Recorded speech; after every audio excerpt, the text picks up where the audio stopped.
I'm Cass. Welcome back to my booktube channel. Today I thought it was time to do a bit of a book haul. It has been 3 months into the new year and I actually was on a book buying ban in January and successfully managed to not buy any books, but throughout February and March I did a little bit of catching up, and so I thought it was time to do a bit of a book haul and just show you the books that I got within the past couple of months.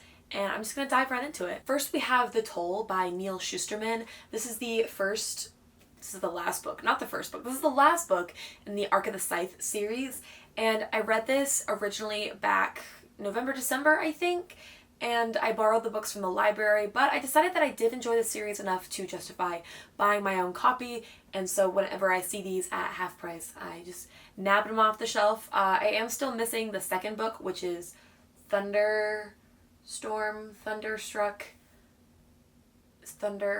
what's the second book called? Thunderhead. I'm missing the second book, which is Thunderhead. I just could not think of the name of it. But this is the first book. This isn't necessarily the first book. This is just the first book I grabbed off my pile. I was actually really impressed with Neil Shusterman's writing in this series. I think it was very fast-paced and the plot was very, very interesting, and I enjoyed the characters, so yeah, I wanted to pick up a copy for myself. Now, I will say most, if not all of these, are from half price, and this is no exception, but when I saw this on the shelf, I knew I needed it because it was like $12, $13 perhaps, and I was like, this is a collector's edition. This is the 10th anniversary edition of City of Bones.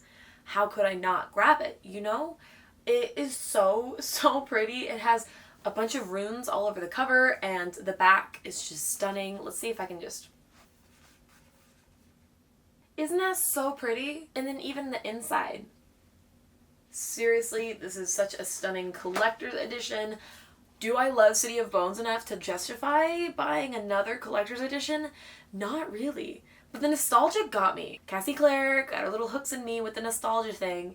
And so when I saw this, I was like, I need my own copy. Next, we have a book that I thought I'd never actually own, and that is The Cruel Prince by Holly Black. Now, if you had followed me for a little while now, you know that I used to be an avid hater of Holly Black and the Cruel Prince series. I was like, no author is a good author if they give their character a tail. No, I'm kidding. That's not what I said, I promise. I just never felt inclined to read the Cruel Prince series until Katie, my best friend, bullied me into reading it, and I actually really enjoyed the series. Granted, I 5-starred the first one, and then I don't remember anything else that goes on the series because I wasn't as impressed. I think I like 3 and 4-starred the last two, but I do really love The Cruel Prince, and I could see myself one day possibly rereading it, so I wanted a copy for myself. And it was a very nice copy, and once again, I found it at half price, which has some decently priced hardbacks, so I was like, I'm going to snatch you up. So now I own a Holly Black book, which I never thought would happen, but here we are. Next we have Legends and Lattes by Travis Baldree. I think I 4.5 or 5-starred this book. It was so cute and wholesome, and it was just a cozy little fantasy, which is what it's marketed as. So don't think that anything happens in this book, because nothing like a little bit happens in this book, but plot-wise, gone. They're just opening a coffee shop, and I think it is so freaking cute. My favorite character is Thimble. He's on the back of the cover. I don't know if you can quite see him, but he's just so cute and wholesome, and this entire book is just like a found family and following your dreams type of vibe. Yeah, it was just so fun, and I love this cover so much. And whenever the second book prequel situation comes out, Bookshops and Bone Dust, you know I'll be snatching that up. Next we have some Brando Sando books, and actually all of these are from Book Depository because I specifically wanted the UK paperback editions because these white covers are stunning. So we have Warbreaker, we have The Final Empire, basically all of Mistborn, The Well of Ascension, and The Hero of Ages. All of these are simply stunning, and I cannot wait to start a Brandon Sanderson shelf because I can see myself reading more of Brandon Sanderson's work. I started with Warbreaker.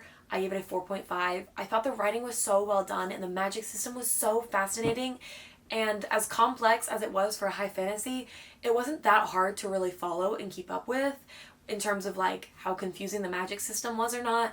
Like, truly, I think Sarah J. Maas confused me more in terms of magic system than Brandon Sanderson did. And then I also have the Mistborn series, like I mentioned. and I'm starting this pretty soon here because I'm just in a mood to read more of Brandon Sanderson's work. Truly, really, really impressed me, and these covers are phenomenal. I cannot wait to start a Brandon Sanderson shelf because that just seems like it would be so freaking pretty. Next I have a couple of manga, and that is Jujutsu Kaisen Volume 4, 0, and 5. It's kind of a weird way to hold these up. How about 4, 5, and 0? Volume 0 is a prequel about the villain, I believe, if I am saying this correctly. My sister is like the biggest Jujutsu Kaisen fan. I watched season 1 with her and I did enjoy it, but oh my gosh, does she talk to me as if I know what's going on and I remember what's going on, and I really don't. I do already own volumes 1 through 3, and so I picked up 4, 5, and 0. So now I own 0 through 5, so that's kind of exciting. Have I read these yet? No, but I did enjoy the anime to justify picking up the manga, and it would be kind of fun to keep up with the manga and the anime. I just have to ask my sister, like, how far into this I can read without spoiling the anime, because I do typically like watching the anime first. I don't mind reading the manga first, but I'm kind of backwards. Usually with books, I want to read the book first before watching the movie, but I do like watching the anime and then reading the manga. That way it's more of a, I don't know, immersive experience. I don't know. I just prefer it backwards, I guess, with anime and manga. Next, I picked up this chunky 3-star book, Chain of Thorns by Cassie Clare, and do I regret buying this? No, because actually pretty cheap on Amazon. But do I regret spending 3 weeks trying to trudge through this book? Maybe a little bit. Maybe a little bit. Was very underwhelming for like a massive conclusion that people waited like 2 years to get in terms of like the Last Hour series. It's pretty. The cover is gorgeous. And it looks nice on my Cassandra Clare shelf. So I can't really, complain about this book too much, but it is what it is. I read it, 3 stars. But it's stunning. It's the collector's edition. It's got a inside dust jacket situation. It's a fun time. Next I have The Night and Its Moon by Piper CJ, and I still have the half price sticker on that. So we're just gonna casually peel this off. Now, I don't remember reading like a summary about this book. In fact, I'm pretty sure I didn't read a summary about this book at all. I just remember someone mentioned that it was good. I think my best friend Lexi mentioned something about it, and then a bookseller mentioned something about it like 6 months ago, and I've been eyeing it at Target, and I found it at half price, and I said, why not? It seems interesting. Then I have The Last Star by Rick Yancey, and once again with the half price stickers on this, I clearly did not take the time to take these tags off. I just stuck them in a box in my closet because I have no room left on my bookshelf, so all of these books that I've hauled for the most part were up just in my closet in a box because, my bookshelf is like a little full. But we don't have to talk about that. We're talking about The Last Star. This is the 3rd book in the 5th Wave series, and I really enjoyed this series. I read it like 3 years ago, 2 years ago, 4 years ago, and I just remember really, really enjoying it. And so when I found a nice hardcover of The Last Star, I was like, I'm gonna snatch that. That way it completed my 5th Wave and Infinite Sea that I already had in hardback, and I really do like the covers. They're very dystopian, which is kind of what this book is.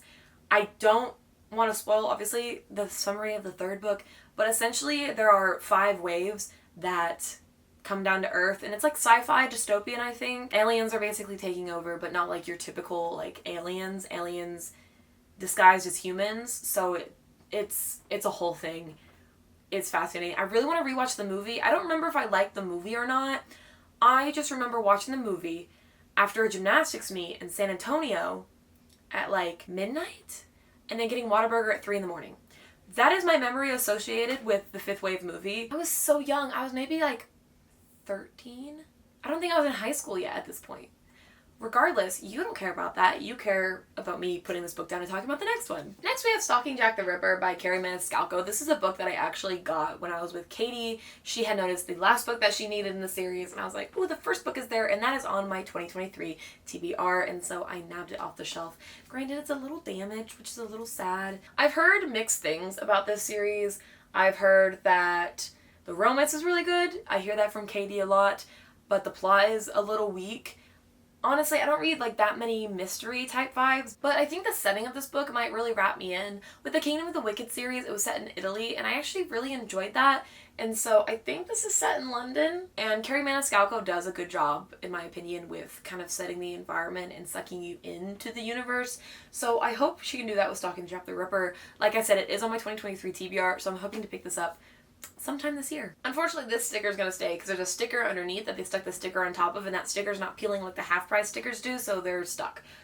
As stickers are. Don't ask me to repeat whatever sentence I just said. Anyways, this is Ender's Game by Orson Scott Card. It was a really cool, like, metallic-esque copy, and whenever I read Ender's Game, I always ended up borrowing my dad's copy, and I was in half price, and I saw this book for $9.49 and thought I'd snatch it up. So that is, in fact, what I did. I really, really do enjoy Ender's Game. I think the story is fascinating. I don't pick up a lot of sci-fi books, I will say. Even though quite a few of these that I've hauled have been sci-fi, I don't reach for sci-fi typically because I'm just convinced I don't like sci-fi. But every sci-fi book I pick up I tend to enjoy, so maybe I should read more sci-fi, but I'm just more into fantasy. I don't know, we'll see if I read more sci-fi books in the future, but I do want to reread Ender's Game at some point. I just need a justifiable reason to do so, and I'm not sure what that reason is, but I wanted my own copy since I'm always borrowing my dad's, and yeah, it is quite pretty. And then the last and final book, the 16th book of this haul, is Stormglass by Jeff Wheeler. Now this was the March, I always forget months. The second I go to say which month it is, I'm like, what are dates? What are months? March book for the Patreon book club over on Chaos X Cast. Now, have I read this yet? No. Do I need to read this within like the next 2 days? Yes. That is besides the point though. I will say my book club is not saying fabulous things about this book, so I don't have too much hope, and I really, really wanted to enjoy this series for like kind of an odd reason, and that being the covers of the rest of the series are phenomenal, and I actually really like this cover in general. This is book 1 of the Harbinger series. Harbinger? I thought this said Harbinger. Not Harbinger. Harbinger series. Anyways, I don't really have much to say on this because I bought it for the book club. It seemed like an interesting concept. Similar to The Night and the Moon, where like 2 people switch places, except for 2 people want to switch places. Seems interesting. We have the rich and wealthy living up on the islands and the poor kind of keeping the islands running, and 2 people want to switch places. One is, I guess, sick of their privilege, and one is sick of being poor. I don't know, haven't read it. I hope to read it soon, because I have to. I'm going to try to stack these and like hold them up, but it might not end well. This is already a little heavy. To no one's surprise. I mean, it is literally like 16 books. Okay. I doubt all of these are in frame, quite frankly. And this is a little heavy, but I think there's 16, I said. 16, 17. So these are the 17 books that I have bought. These are the 17 books that I have bought. The stack is very not structurally sound. That's why I gave up on my architecture dreams after like 1 day. But I hope y'all enjoyed. I feel like I should set this down, or else the stack is going to fall over. But also, who doesn't want to do the outro next to a stack of books? I'm sure my face isn't even focused anymore, and it's focusing on the stack as well. Maybe I should put it down. So those are the 17 books that I ended up buying these past couple of months. I just wanted to do a little haul to kind of show off what I've gotten. And it was cool to be able to actually like discuss some of the books that I've read and books that I want to pick up soon. So I really hope you enjoyed, and maybe I helped you add to y'all's endless TBR, because I have added to my endless TBR clearly. Thank you so much to my lovely Patreons over on Chaos X Cast. It's our little Patreon book club where we have a monthly buddy read, some bonus behind the scenes content, and just the usual shenanigans and chaos. And I also want to thank all of you for watching, and I hope to see you in the next one. Toodles!